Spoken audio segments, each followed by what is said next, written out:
second episode of the 2024 BullDog Bark, where we feature Crown Point football and everything BullDog Nation. We're joined today by head football coach Craig Buzia. Coach, how you doing today? Ski, good to be with you. Always good to talk about Crown Point football. I'm looking forward to rehashing last week's game and talk about what's coming up. Yeah, let's talk about that game. It was a fun one to watch for the Bulldogs, and had a little bit of meaning to you since we were playing an Arizona team that you knew the coach really well. You coached him. You coached with him. Coach Vaught down in Arizona. Talk about that relationship and how this game got brought about.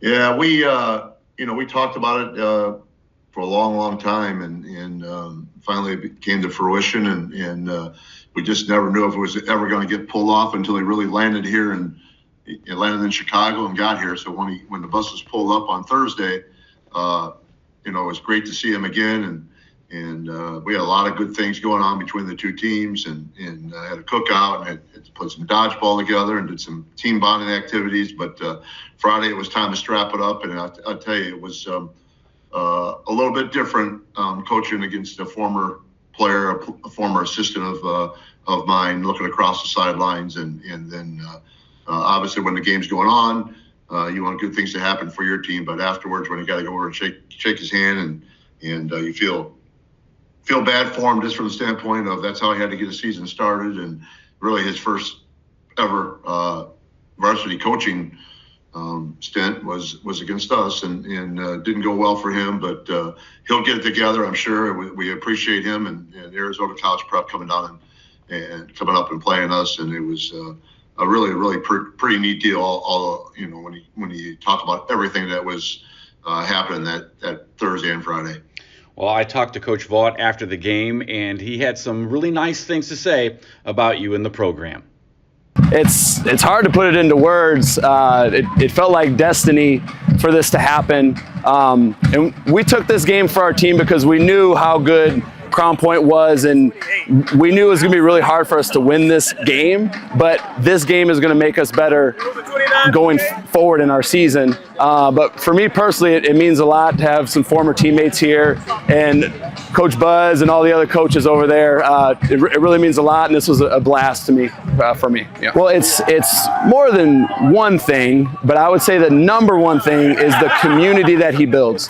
I have never in 16 years of coaching high school football seen a community back a football program the way Crown Point backs their football program, and I hope that at ACP we can build a community like this where people are supporting the team, and it's just awesome for everybody when you have a community like that, because you build strong relationships with each other, and everybody has a great experience. So Crown Point just had a ton of hospitality for us, and we really appreciate all the hospitality they had with us flying out here. So.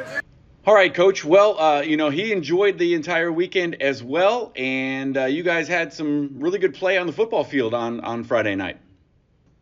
Yeah, I thought we played all right. We didn't start very well on offense. We had a couple of pre-snap penalties, put us back behind the chains, and in addition to that, we got to give them a little credit too, but because their guys played exceptionally hard, and I don't think our guys were ready for the pace of play that they played and the tempo that they played with and their aggressiveness, and so they got us to jump a couple times and put us behind the chains. Luckily, we were able to get a couple big third down conversions, and then a fourth down conversion, which we give it to Larry, and Larry was able to do what Larry does and get in the end zone. So I thought that was really big, that because if they would have got us 3 and out, it might have been a totally different game as it progressed. Now, defensively, you were kind of able to rely on the defense to make some big stops and really limit their offense pretty much the whole game. Yeah, I thought our defense did a really good job. Again, they had a quarterback coming back that had thrown for well over 2,000 yards and 30-some touchdowns last year, and and a couple of really, really nice receivers. And so, when this was their first game, so we really had no tape on them other than what they had last year. And so we had to go based on that and then make some adjustments during the game. I thought our defense did really, really well. Didn't come out the second half the way I thought we should have came out in the second half. Defensively, they went down the field and scored on us and hit us on a big fourth down and 9 play, which should never happen, but it did. So hopefully we learn from those mistakes and overall, pretty good job defensively. All right, well, you're 2-0 now, starting off the season. You had a chance to kind of look at the personnel and some weaknesses and some strength. How you feeling going into week 3?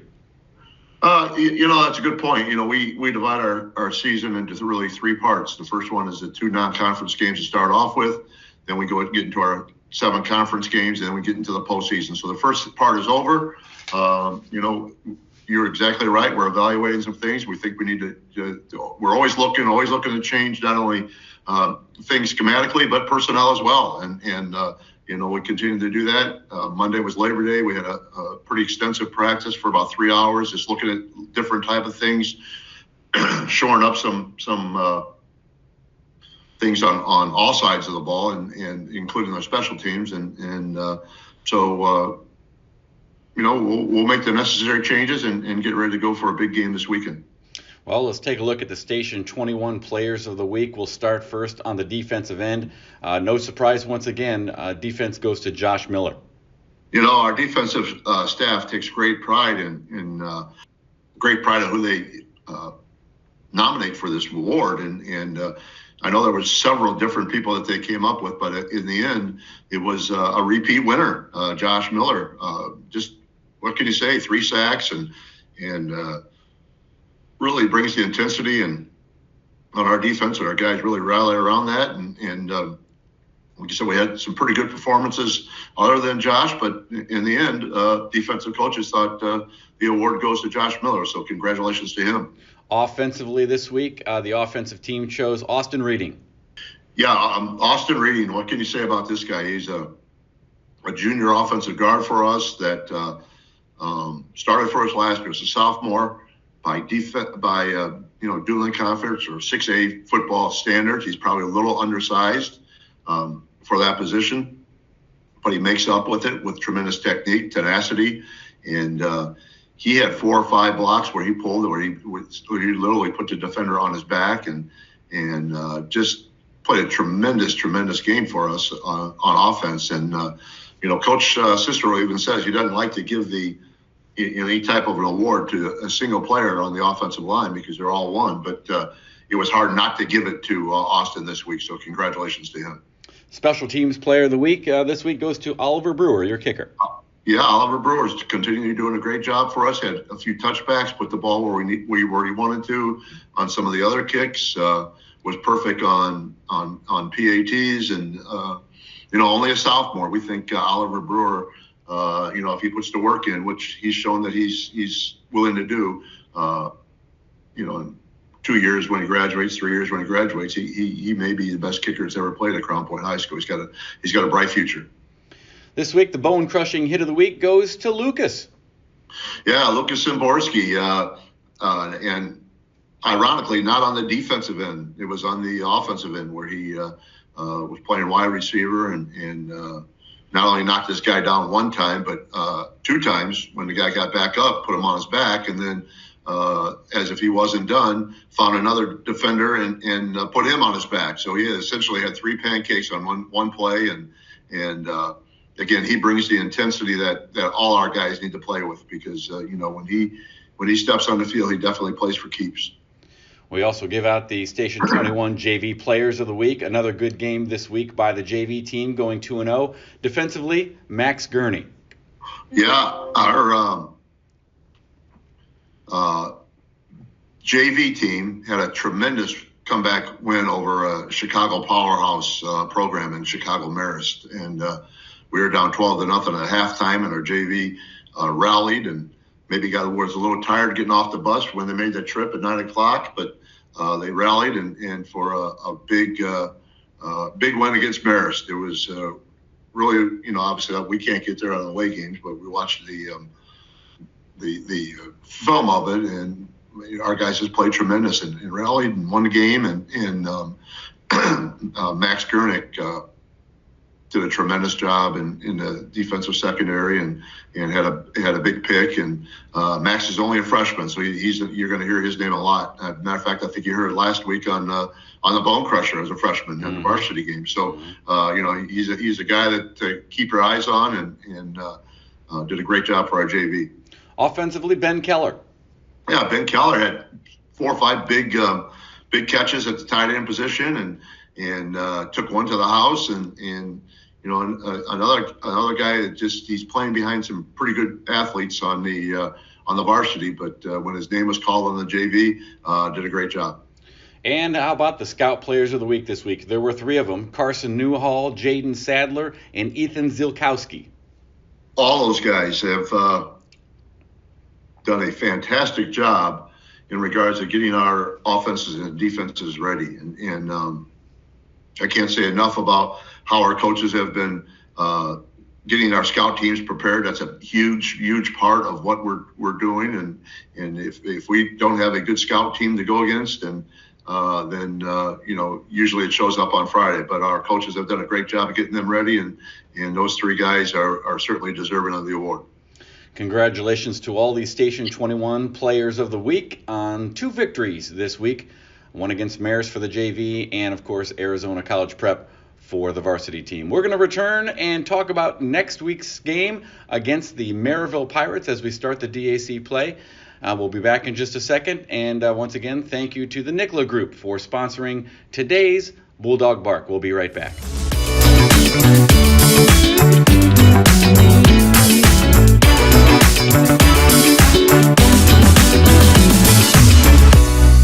We are back after that station break. Once again, thanks to the Nicola Group for sponsoring the Bulldog Bark. Coach, DAC week begins. You said this is the second stage of the season, and it can't start out any tougher than going to Maryville to play the Pirates.